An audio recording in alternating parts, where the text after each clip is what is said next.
and accompanying my dad to visit his friend's new house. My dad's friend, who we call Rick, just moved into this house a few weeks ago. My dad wanted to visit and ask about renovation and decorating the place, as it was pretty old. Well, I'm English, so that means my country is full of old houses, from like the 1500s.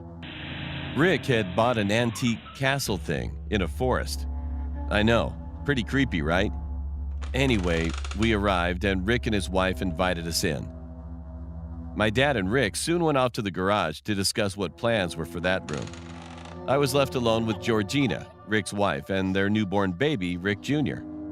Georgina asked me to fetch some formula from the kitchen for little Ricky. Being the good 15-year-old boy, I agreed, even if the house was home to demons. I went into the kitchen and the first thing I noticed was a trap door in the corner.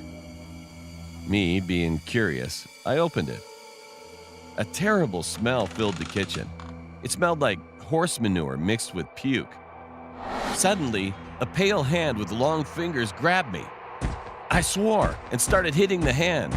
Another hand grabbed my other hand and tried to drag me down. I shouted for my dad. Suddenly, purple eyes appeared from the darkness of the trap door. They stared at me. My dad rushed in, and the hands disappeared. I had scratches on my arm, and so I ran them under some cold water. My dad asked me what had happened. I said there was some demon guy in the cellar. My dad and Rick grabbed flashlights and searched the basement. Nothing was there. We called the cops who searched the property, and of course, they found nothing. When I got home, I went straight to my computer. It turns out a man was shot in a hunting accident there, roughly around 1770. But trust me, those hands weren't of a man.